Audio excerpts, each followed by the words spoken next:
All right, y'all. I need to get this message out. Okay. It's the holidays and people are going to be visiting their families. Um, One major thing that I've noticed in the spiritual community, which again, this whole thing about spiritual community, even though I know God sat me down and spoke to me about this already, right? Because spirituality is such an individual thing, okay, that I was very opposed to this idea of what does it mean to be in part of a spiritual community, okay? Now we commune with one another, and those of us who have like minds, we just happen to be in resonance with certain things at a certain time. That's the community part, okay? But please don't outsource that spiritual journey to anything that's outside of you. It's an internal work, okay? But I got checked this morning from that thought form because what is good for the individual is good for the community, all right? It always comes back to divine oneness, all right? Which goes back to the message that I actually came on here to talk to you guys about today, all right? Family. Okay? Family. All right? In the spiritual community online. Okay.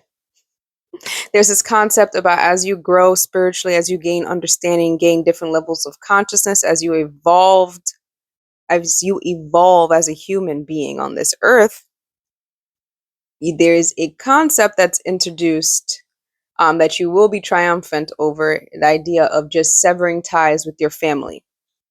All right. And then clinging on to what they call their soul tribe or their soul family and blah, de, blah, de, blah, blah. Okay. Your blood tied family is still a spiritual connection to you. Okay. Your perception of them brings forth your own reality. Okay. And we are not slaves to anyone else's perception. Okay. Let's take a pause. So, there are spirits that are tied to you by blood. Okay, they're part of your birthrights here. Okay, they in the unseen ushered your spirit into a vessel here on this earth. Okay, that's why you can't simply just ignore them. All right, that's actually a form of spiritual bypassing. All right, when you're away from them, you're able to fine tune who you actually are. Remember that they are contributors to your consciousness that you currently have. Okay? You learn from both the negative and positive experiences that they help cultivate your mind. Okay? And then when you separate from them, the separation is required for you to actually hear your own internal voice, which can be a composition of many different people that you have that have imprinted on you as you grew. Something that they're saying to me right now is that you have to be able to receive. Okay? You have to be able to receive this message. All right? It's not coming with any ties or any strings other than you being your best possible self and overcoming mental blockages that may keep you in a state of loop and contradictions to what is actually true. All right? So, family, family, family, family, family. All right? When you visit your family, you are given the opportunity to revisit thought forms you had about those you had close to you. All right. God creates opportunities for you to rewire and validate new thought forms through interactions and experiences. All right. So when we were younger, right, certain things that we perceived to be true created a storyline in which we then replay in our brains over and over and over. Okay. And then the way our brains are set up is that they set up validating experiences. It's called confirmation bias. Thank you. All right. It's called confirmation bias. And so when you have a thought form that was planted in your brain, very fertile soil of your mind, all right?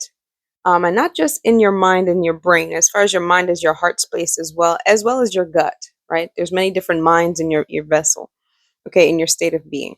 But anywho, these seeds were planted there, and then your brain constructed evidence to support that thought form as you go. But as you go through different dark nights of the soul, as you evolve in consciousness, these things get challenged.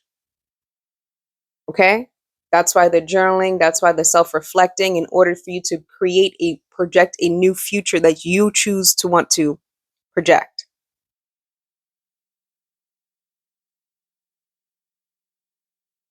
Neuro knowledge, shout out to him. He has a concept. He explains this same concept in a different way, where he calls it the egregore, right? I know it's not that concept didn't originate with him, but he explains it pretty well, right? Your mind, your thought forms can take shape, and those thought forms that you allow to plant seed in your heart then projects a certain reality for you. So if you could get ahead of the story and you can plant new seeds, you'll start seeing your reality shift to a different perspective. All right? That's where the idea of perspective brings forth reality, your reality.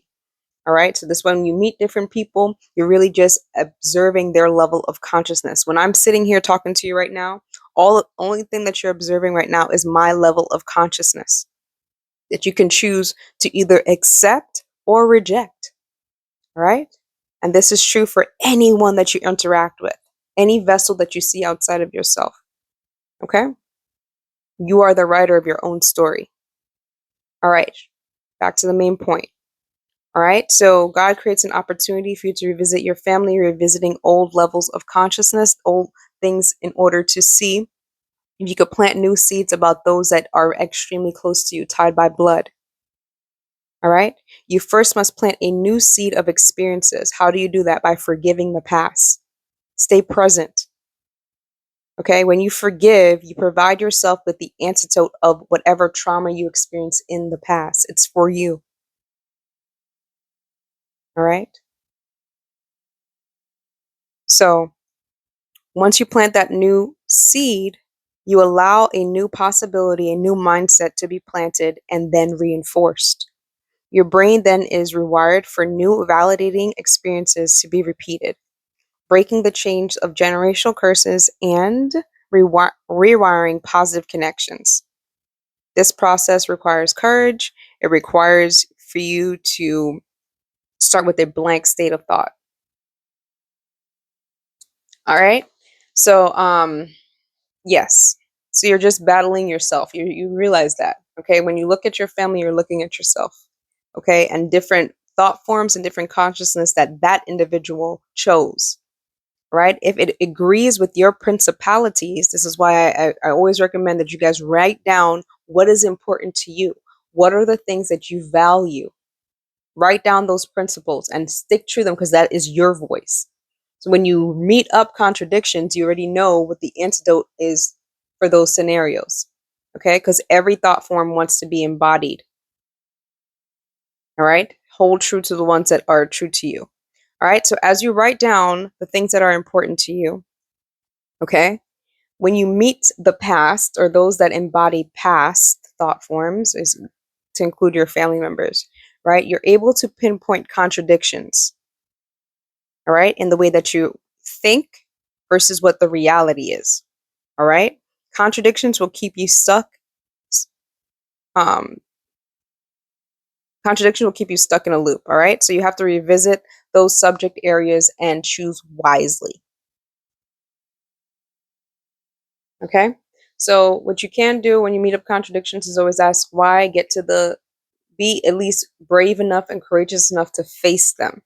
Okay, because what you're doing is you're letting go old narratives. Okay, and as you were growing up and you kept telling yourself the same thing over and over, it created a barrier over your heart, one thing, right? Which could also lead to grudgefulness. Okay.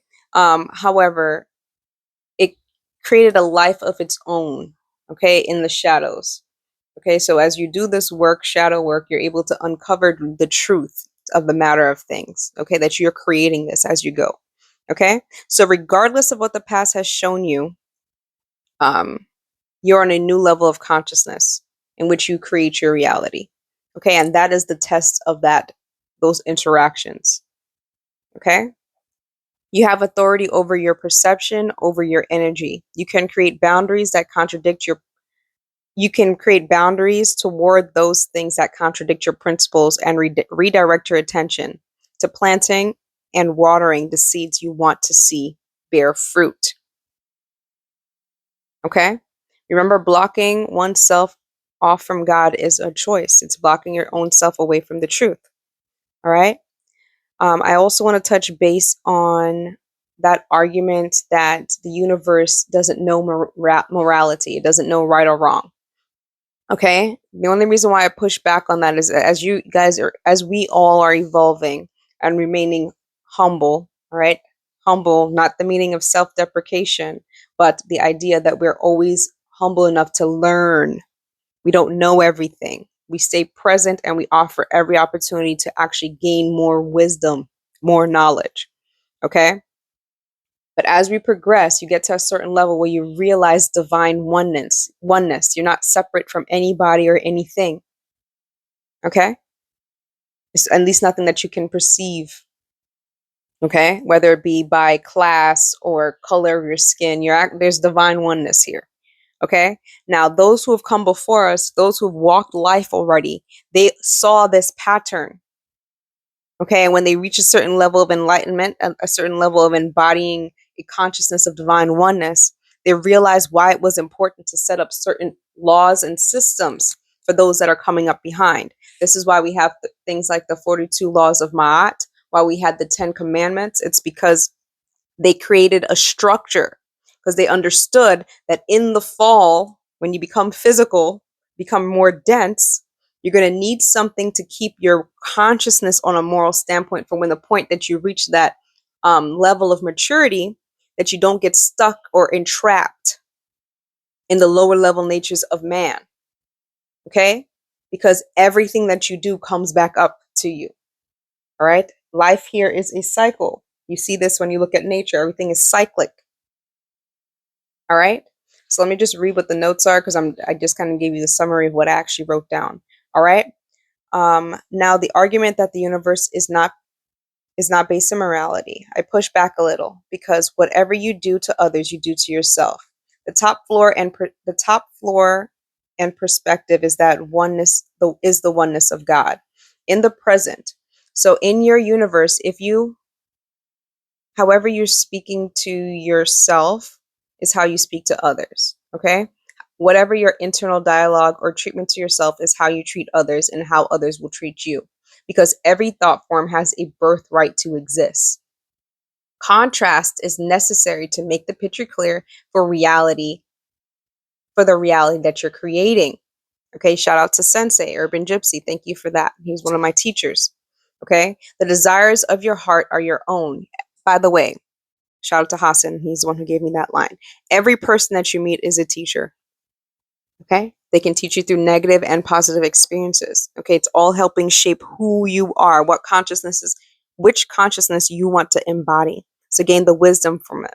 Okay, as you mature, you will consciously be aware of why the 42 laws of Ma'at exist, why the commandments exist. It was created as guidelines to keep a clear conscience, to allow you to not be in resonance with certain levels of shame, guilt, anger, wrath,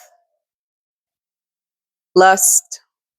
All these things are disconnected from the source of God because it breeds the entity of fragmentation, of lack. Okay. It's like you're trying to come back whole, right? God is very secure. All right. So, not okay. Certain levels of shared guilt, blah, blah, blah, because everything not made in peace with will come back and you will feel what you have done to others. All of this based in truth. This is why people get on karmic cycles, karmic loops, because they stray from the truth, right? And they have to keep repeating lessons until they actually feel it, until they understand it integratedly. Okay, it's part of their being. The lessons are marked on you. Okay, all of this is based in truth, which is the light of God. If you block yourself off from the truth, that's when you stray from the light. You require only truth when traversing the dark or the unknown. All right. So no, morality is not a requirement on the plane of existence, but as you ascend and gain knowledge and understanding, you would eventually see why morality was given as a guideline to not entrap or victimize yourself. Okay, if you enslave someone, you're enslaving yourself. Okay, whatever you do unto others is what you're doing to yourself. It's just that we were under a spell thinking that we were separated. All right. And in that separation, all of this other stupid, I call it stupid shit, but it's not. All these other lower level stuff existed. Okay. So remember, it's not over until it's over. So as long as you're given divine breath, you can evolve, you can change. It doesn't matter what pits of hell you originated from. Okay. You are capable of breaking that cycle. Everything in this realm is a cycle. But like Enso, right, which is a Japanese symbol, right? You guys can look it up, Google it. ENSO. The ends never meet exactly where it started. There's always a space for divine interference, and that is always welcome to be embodied by selecting a different choice. Choose different, then be different. Be present so you can recognize the shift. Try your best to acknowledge, embody your principles. That's how you are going to grow and create more of those experiences in your reality. Remember, you're already living in your desired reality. You just have to align to it. If you're not at peace with it, check to see if you're experiencing contradictions. Something that you said you were going to do that you did not do. Okay? Something that you believe in that you're not actually embodying. Okay? It's a difference. Take a pause.